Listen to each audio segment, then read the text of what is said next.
Good afternoon. Hope y'all doing well today. I wanted to talk to you a little bit about this whole foreclosure process. I know there's been a lot of questions asked, and so I wanted to take you through the whole foreclosure process. So today, if you're interested in being a wholesaler, if you're interested in buying properties that are wholesale properties, off-market properties, then this is what you need to understand, and this is what the process is on buying properties that are foreclosed on. So let's go ahead and get into it. So our agenda is going to be defining what is a foreclosed property. What does that process look like? What's the difference between pre-foreclosed and foreclosed property? And then how do you purchase a property? May have some time for some Q&A, may not. So let's just go ahead and get this thing started. First of all, let's define what a foreclosed property is. We need to talk about pre-foreclosures before we talk about foreclosed. So a pre-foreclosed property is a property that the owner has failed to make the payment for at least 3 months. That's normally the trigger that the bank will try to now enforce their lien on the property because you have missed at least 3 payments on the property. They won't get you after one, but most likely if you miss 3, they're coming to talk to you. The second characteristic of a pre-foreclosed property is a property that the bank has issued what they call a les pendens against the borrower. And that's just a term, it's a legal term that's used to let everyone know, put everyone on notice in the public, in the public sphere that this property is now going to be foreclosed on. Another characteristic is the property that has a mortgage on it, a loan that is now what we consider in default. Pre-foreclosure can be a property that can be purchased from an owner prior to the sheriff's sale. So once it gets to the sheriff's sale, it's now considered a foreclosed property after the sheriff's sale has taken place. And then a foreclosed property can be purchased before the sale or from the bank after the sheriff's sale. And if you purchase it after the sheriff's sale, then and the bank owns it, then it's called an REO. Now, don't ask me what that means. I'm not really sure, but it's called an REO at that point. So let's look at the process. So the bank's going to send a certified notice to all the owners of record on that mortgage, right?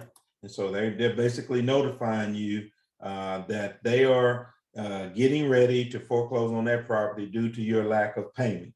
And so they're going to send a notice to anybody that's on that lien, right? And that'd be you, your wife, spouse, whoever. They're going to be sending you that notice.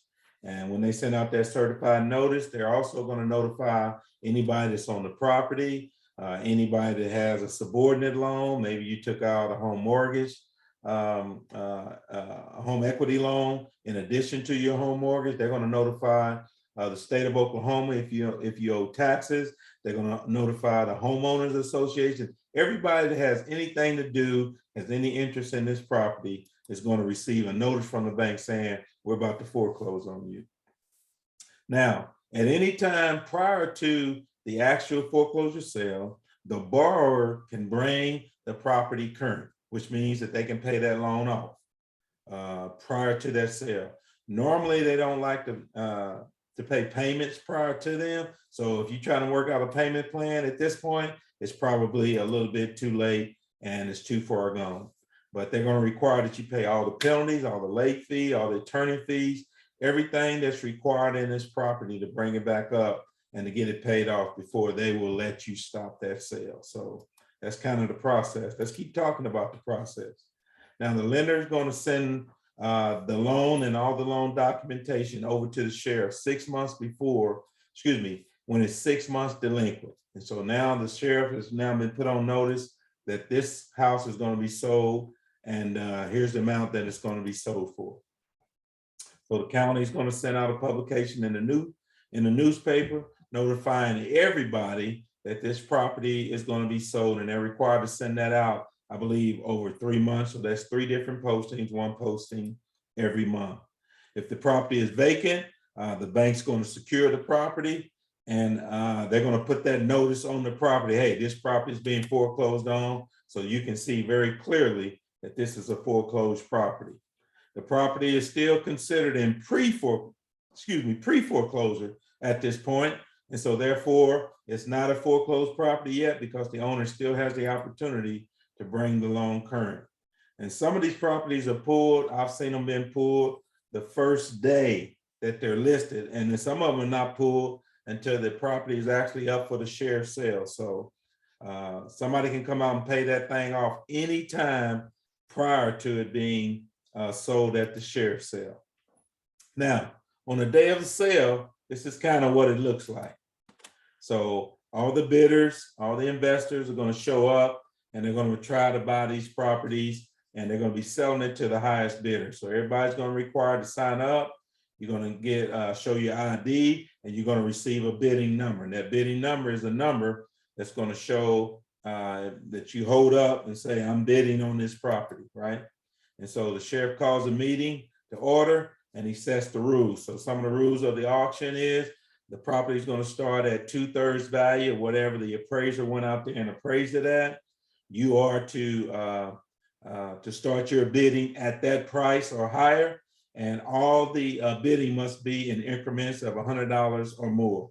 And so they're very, very specific. You got to talk up, you got to speak up. If two people talk at the right time, he'll pick one that he heard first, and that'll be the highest bidder. So they go through, and the highest bidder is going to win on that day. We talked about it's going to be at 2/3 of the appraised value. You got to be 18 years old to participate, and the highest bidder is going to win the right to purchase that property. And let's say you're the highest bidder. You bid $200,000 for the property, Mr. Whitley, Mr. Ray, Reverend Real Estate, the bank. You are now the owner. We're going to need you within 24 hours. If you bought that for $200,000, you're going to have to put down $20,000 in cashier's check or money order or certified funds within 24 hours. And then you're going to have 20 to 30 days to close on that loan. The remaining balance is going to be due again in 30 days after that.